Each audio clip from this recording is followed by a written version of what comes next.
Knowledge and info YouTube channel சப்ஸ்கிரைபருக்காக ஒரு group வந்து இப்போ கிரியேட் பண்ணியிருக்கோம். WhatsApp group. ஆக்சுவலாக நிறைய பேருக்கு நம்ம ரிப்ளை வந்து இமீடியட்டாக பண்ண முடியாது. அதுக்காக ஒரு குரூப் வந்து ஸ்டார்ட் பண்ணியிருக்கோம். இந்த குரூப் வந்து உங்களுக்கு டிஸ்கிரிப்ஷனில் இருக்கும். நீங்கள் கிளிக் பண்ணி ஜாயின் பண்ணிக்கலாம். இது ஒரு பெய்ட் குரூப் தான். ஆக்சுவலாக not a free group. Small amount நீங்கள் பே பண்ண மாதிரி இருக்கும். பெரிய அமௌண்ட் கண்டிப்பாக இல்லை. உங்களுக்கு தேவையான கொரீஸ் வந்து இமீடியட்டாக ரிப்ளை பண்ணப்படும். 45 மினிட்ஸ்க்குள்ளேருந்து 4 ஹவர்ஸ்க்குள்ளே கண்டிப்பாக உங்களுக்கு ரிப்ளை பண்ணணும். ஜிஎஸ்டி இல்லை இன்கம் டேக்ஸ் சம்மந்தப்பட்ட எந்த டவுட்ஸ்னாலும் நீங்கள் இந்த கொரியில மெசேஜ் பண்ணலாம்.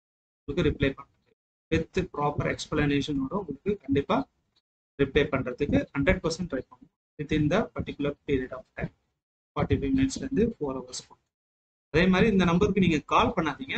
கண்டிப்பாக உங்களுக்கு சப்போஸ் கால் பண்ணி தான் அந்த கொரியை சால்வ் பண்ணணும்னா கண்டிப்பாக நாங்கள் கால் பண்ணுவோம். விருப்பம் உள்ளவங்க இந்த குரூப்பில் ஜாயின் பண்ணிக்கலாம். தேங்க்யூ.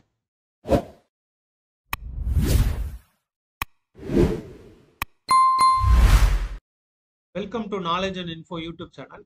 இந்த வீடியோவில் நம்ம 55th மீட்டிங் ஜிஎஸ்டி கவுன்சில் மீட்டிங்கில் என்னென்ன ரெக்கமெண்டேஷன் வந்துன்றதை இந்த வீடியோவில் நம்ம பார்க்கணும். இதில் மெயினான ரெக்கமெண்டேஷன் மட்டும் நான் உங்களுக்கு எல்லோ மார்க் பண்ணியிருக்கேன். அதை பற்றி நம்ம இந்த வீடியோவில் பார்க்கலாம்.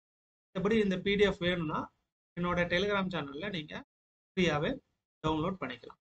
இப்போ இந்த வீடியோக்குள்ளே போகலாம். என்ன மெயினான ரெக்கமெண்டேஷன் பார்த்தீங்கன்னா, first GST council also recommended to full exempted GST on general therapy. இந்த ஜென்ரல் தெரப்பிக்கு உங்களுக்கு எக்ஸம்ஷன் பண்ணி. அது இல்லாமல் மெயின் என்னன்னு பார்த்தீங்கன்னா, GST council clarify that no GST is payable on penal charges dividend collected by bank and NBFC from borrowers non-compliance loan terms. So penal சார்ஜஸ்க்குலாம் GST collect பண்ணியிருந்தாங்க பேங்க்கு. ஸோ அவங்களுக்கு ஜிஎஸ்டி கவுன்சில் சொல்லியிருக்கு, அதுக்கு நீங்கள் ஜிஎஸ்டி போடக்கூடாது. Payable on penal charge. இது ஒரு நல்ல ரெக்கமெண்டேஷன். அடுத்து பார்த்தீங்கன்னா மெயினானது ஒரு சில இதை மட்டும் நம்ம லோ மார்க் பண்ணியிருக்கேன். அதை விட்டு நம்ம அடுத்து பார்த்தீங்கன்னா, increase GST rate from 12% to 18% on sale of all old and used vehicle including EVs other than those specified at 18%. Sale of old and used petrol vehicle of engine capacity of 1200 cc or more, length of 4000 mm or more, diesel vehicle of engine capacity. அது என்ன சொல்லி old வெஹிக்கிளை sale பண்ணாலும், old வெஹிக்கிளை நம்ம sale பண்ணோம் முன்னாடி வந்து 12% இருந்துச்சு, அதை வந்து 18% இன்க்ரீஸ் பண்ணிடுது. ஸோ இது வந்து அப்ளிகபிள் ஆகும். ரெக்கமெண்டேஷன் தான் கொடுத்துருக்காங்க. எப்போலேருந்து அப்ளிகபிள் ஆகும்னு நோட்டிஃபிகேஷன் வரும். நோட்டிஃபிகேஷன் வரும்போது கண்டிப்பாக நான் இன்ஃபார்ம். இது ஒன்றும் முக்கியமான பாயிண்ட். இந்த 12%லேருந்து 18% இன்க்ரீஸ் ஓல்டு கார் வெஹிக்கிள். அடுத்து மெயினானதுன்னு பார்த்தீங்கன்னா, கிளாரிஃபை தட் இது மெயின் என்னன்னு பார்த்தீங்கன்னா, ஈட்டிங் பாப்கார்னுக்கு வந்து ஜிஎஸ்டி வந்து 3 டிஃப்ரெண்ட் கிளாஸாக பிரிச்சிருக்காங்க.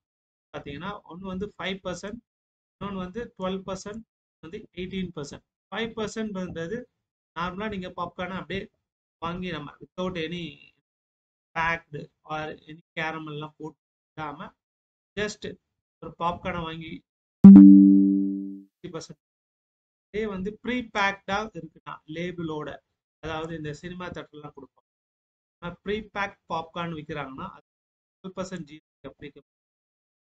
அது இல்லாமல் பார்த்தீங்கன்னா இந்த கேரமல் பாப்கார்ன் சொல்லுவாங்க, கொஞ்சம் சாக்லேட்டு கொஞ்சம் ஃப்ளேவராக இருக்கும். அது மாதிரி பாப்கார்னுக்கு பார்த்தீங்கன்னா ஜிஎஸ்டி வந்து 18% சொல்லியிருக்கு. இது ஒரு வித்தியாசமாக பாப்கார்னுக்கு 3 டிஃப்ரெண்ட் டேக்ஸ் வந்து அப்ளிகபிள் ரெக்கமெண்டேஷன் இருக்கு. இது ஒரு முக்கியமான பாயிண்ட். அடுத்து பார்த்தீங்கன்னா, clarification regarding applicability of late fee for delay in furnishing form GSTR 9C, providing waiver of late fee on delaying furnishing GSTR 9C for the period 2017 to 22, 17-18 2022-23 வரைக்கும் GSTR 9Cக்கு late ஃபீ வந்து waiver கொடுத்துருவாங்க. Suppose உங்களுக்கு notice receive பண்ணியிருந்தாலும் இந்த GST council ரெக்கமெண்டேஷனை base பண்ணி நீங்கள் அந்த late ஃபீயை waiver பண்ணிக்கலாம். இது ஒரு முக்கியமான ரெக்கமெண்டேஷன். இதுதான் மெயினான ஜிஎஸ்டி கவுன்சில் மீட்டிங்கில் வந்த மெயினான ரெக்கமெண்டேஷன். ஸோ இது இந்த பிடிஎஃப் வேணும்னா நீங்கள் என்னோட டெலிகிராம் சேனலில் டவுன்லோட் பண்ணிக்கலாம். ஸோ இதுதான் ஷேர் பண்ணணும். இந்த வீடியோ பிடிச்சிருந்துச்சுன்னா லைக் பண்ணுங்க, ஷேர் பண்ணுங்க. அதே மாதிரி சேனலையும் சப்ஸ்கிரைப் பண்ணிக்கோங்க. தேங்க்யூ. தேங்க்ஸ்.